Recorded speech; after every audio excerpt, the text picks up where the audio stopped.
Halo, perkenalkan saya Adila Hiloel Mahiro dari kelompok Halo Alkana dan akan menjelaskan tentang Halo Alkana dari papan 1 sampai papan 4. Perkenalkan, nama saya Noval. Saya dari apa tadi? Nah, Dari kelompok Esther. Terus Saya Sifatus Tania dari kelompok benzena dan turunannya. Nah, jadi kita akan membahas tentang Halo Alkana. Di papan 1 ini ada pengertian, rumus umum, rumus struktur, dan juga contohnya Halo Alkana. Pertama kita akan membahas tentang pengertian Halo Alkana dahulu. Nah, jadi Halo Alkana itu merupakan turunan dari alkana di mana satu atau lebih atom hanya diganti oleh atom dari halogen. Atom halogen itu adalah F, Cl, Br, sama I. F sudah tahu itu, F itu apa? F itu fluorin. Ini ada di itu tabel periodik. F itu fluorin, Cl itu klorin, Br itu bromin, I-nya itu iodin. Nah, terus ke rumus umumnya dari halo alkana. Rumus umum dari halo alkana itu ada R, X, atau bisa ditulis juga sebagai CnH2n plus 1X, di mana R itu melambangkan gugus alkilnya. Gugus alkilnya ini mempunyai rumus CnH2n plus 1.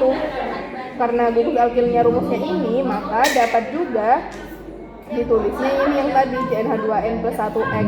Sedangkan X di sini itu melambangkan atom halogennya, yaitu antara F atau Cl atau Br atau I. Terus lanjut ke rumus strukturnya. Rumus struktur ini menunjukkan bagaimana atom-atom tersebut terikat satu sama lain dan susunan geometrisnya. Contohnya seperti CH3Cl. Di sini atom Cl menggantikan H pada metana. C itu kan punya 4 tangan.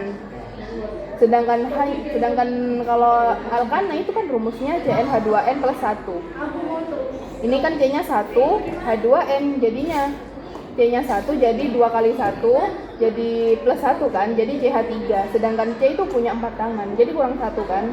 Maka hanya yang di sini tuh digantikan sama Cl. Terus di sini yang contoh yang kedua ada CH3, CH2F. Nah, atom F ini terikat pada karbon etana. Karbon etana itu yang ini CH3, CH2. C2 hal ini kalau disatuin jadi C2H5 kan. Nah, C2H5 ini itu yang merupakan etana. Terus ada contoh halo alkana dan nama trivialnya. Nama trivial itu merupakan nama senyawa kimia yang digunakan secara umum atau tradisional. Jadi digunakannya itu sehari-hari, bukan nama resmi menurut aturan IUPAC-nya. Contohnya di sini tuh ada sama kayak yang di sini, yaitu CH3Cl. CH3 itu merupakan metil karena C-nya ada 1 kan. Nah, Cl itu tadi klorin. Jadi CH3Cl itu dibacanya metil klorida. Terus kalau C2H5Br kan tadi kita tahu kalau itu adalah etana kan, sedangkan kalau di gugus alkil ini jadi etil. Dan ini ada Br kan, jadi C2H5Br itu dibaca etil bromida. Nah, di sini terus juga ada CCl4. CCl4 itu dibaca karbon tetraklorida. C itu kan karbon, Cl itu kan klorin tadi. Kenapa ini tetra? Karena tetra itu adalah nama untuk 4. Karena Cl-nya di sini ada 4 kan. Kalau 2 itu 1.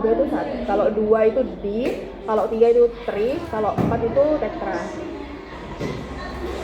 Terus lanjut ke papan yang kedua. Papan kedua ini kita akan membahas tata nama IUPAC-nya. Pertama itu kita harus mencari rantai induk atau rantai utama. Rantai utamanya itu pasti alkana. Terus yang kedua itu menyebutkan nama halogen sebagai cabang. Nama halogennya tadi sudah kita ketahui, yaitu ada bromo, kloro, fluoro, dan iodo. Terus yang ketiga, penomoran itu dimulai dari halogen yang memiliki reaktivitas yang lebih tinggi. Nah, di sini sudah diurutin yang atom halogen yang memiliki reaktivitas paling tinggi, yaitu ada F, yang paling tinggi itu F, terus yang kedua itu Cl, 3Br, dan yang terakhir itu ya I. Contohnya seperti ini, CH3, CH, CH2, CH3. Nah, di sini Cl-nya itu kan lebih dekat ke sini ya. Jadi penomorannya itu nomor 1 dari sini. 1, 2, 3, 4. Makanya di sini Cl itu ada di nomor 2 kan. Jadi namanya adalah 2-fluorobutana karena C-nya di sini ada 4. Jadi butana. Terus yang keempat itu, jika terdapat lebih dari satu jenis atom halogen, maka prioritas penomoran didasarkan pada reaktivitasan atom halogen, kayak yang di nomor 3 ini. Nah, tapi penulisan nama tetap berdasarkan abjad, yaitu dari A sampai Z diurutin. Yaitu kalau diurutin dari abjad itu di sini jadi bromo, fluoro, dan iodo. Misalnya ini CH3, CH yang punya cabang Cl, CH yang punya cabang F, dan CH3. Kalau dari reaktivitasannya kan F duluan yang didahului karena kereaktivitasan F itu lebih besar kan. Tapi penulisannya itu tetap dimulai dari Cl. Kan penomoran dimulai dari sini kan 1, 2, 3, 4. F itu nomor 2, Cl itu sebagai cabang di nomor 3. Tapi penulisannya itu tetap 3 fluoro 2 fluorobutana karena kalau diurutin dari abjad lebih dahulu C daripada F. Nah, yang terakhir itu jika terdapat 2 atau lebih atom halogen sejenis, maka nama dinyatakan dengan awalan di, tri, dan seterusnya. Kayak yang udah aku jelasin tadi, kalau di itu kan 2, tri itu 3, dan seterusnya. Ya, kalau 4 itu tetra. Seperti ini contohnya itu CH2 yang punya cabang Br, CH yang punya cabang Br, CH2 yang punya cabang Cl. Br-nya di sini ada 2 kan. Coba kalau ini kan penomorannya karena reaktivitasannya ini kereaktivitasan Cl itu lebih besar daripada Br. Jadi penomorannya dari sini kan 1, 2, 3 ya. Sedangkan B itu lebih awal daripada C kan. Jadi penulisannya tetap 2,3 di bromo karena Br-nya ada 2, 1 fluoropropana. Karena C-nya di sini ada 3. Nah, lanjut ke papan 3, yaitu ada sifat haloalkana. Di sini ada sifat fisika dan juga sifat kimia.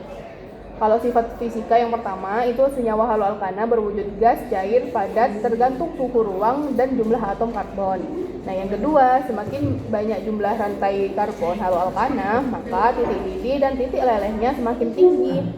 Titik didih meningkat seiring kenaikan massa atom halogen dan menurun seiring bertambahnya cabang rantai. Jadi kalau misalnya rantainya itu semakin panjang, maka titik didihnya itu akan semakin meningkat. Dalam artian, tapi kalau misalnya nih ada nih, kalian dikasih soal. Pertama itu rantainya itu panjang, nggak punya cabang. Yang kedua itu rantainya itu panjangnya sama, tapi punya cabang. Itu titik didihnya akan lebih tinggi yang punya cabang tadi dibandingkan yang punya cabang. Kayak ini nih misalnya. Nah, ini kan panjang ya, tapi dia nggak punya cabang kan. Jadi titik didihnya itu 102 derajat Celcius. Sedangkan ini juga panjang, tapi dia punya cabang. Jadi titik didihnya di sini ada 87 derajat Celcius. Kita nggak bisa menentukan titik didihnya ini secara langsung karena ada cara khususnya buat nyari titik didihnya ini. Nah, terus yang ketiga ini sifat fisikanya yaitu jika jumlah atom karbon sama, haloalkana rantai lurus memiliki titik didih lebih tinggi. Kayak yang udah aku jelasin tadi, kalau rantainya itu nggak punya cabang, itu titik didihnya lebih tinggi daripada yang punya cabang. Itu.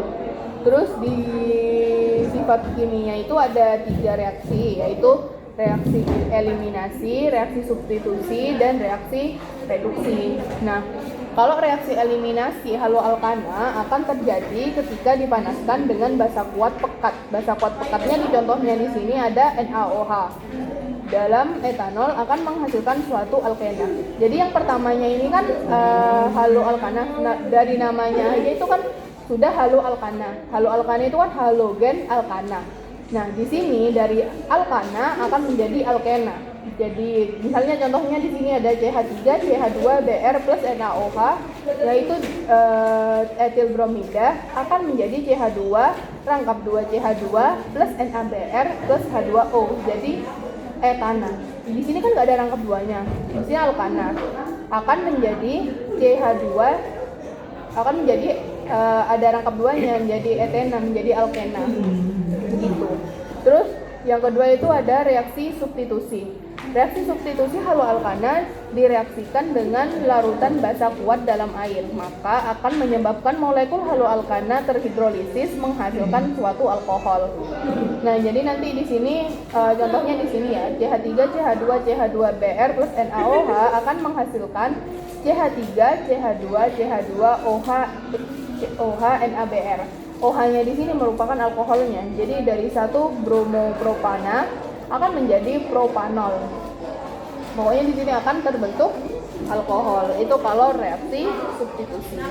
Nah, di sini yang terakhir itu ada reaksi reduksi. Reaksi reduksi haloalkana terjadi jika senyawa haloalkana direaksikan dengan suatu reduktor seperti gas hidrogen atau hidrida. Contohnya di sini ada dari bromoetana menjadi etana. Nah, lanjut ke papan 4. Papan 4 itu kita membahas tentang kegunaan haloalkana. Kegunaan haloalkana yang sudah kelompok saya cari itu ada 8. Yang pertama itu sebagai pelarut. Terus yang kedua itu sebagai bahan pendingin yang biasanya di AC. Nah, yang ketiga itu sebagai obat bius atau anestesi yang biasanya kalau misalnya kalian mau operasi atau apa itu kan harus dianestesi dulu. Nah, itu pakai haloalkana. Nah, yang keempat itu sebagai pembersih hama atau insektisida. Terus yang kelima sebagai pemadam kebakaran. Yang keenam sebagai pembersih mesin dan logam. Yang ketujuh sebagai bahan baku kimia, dan yang kedelapan itu sebagai bahan pembuatan obat. Nah, di sini ada latihan soal. Misalnya aku tanya nomor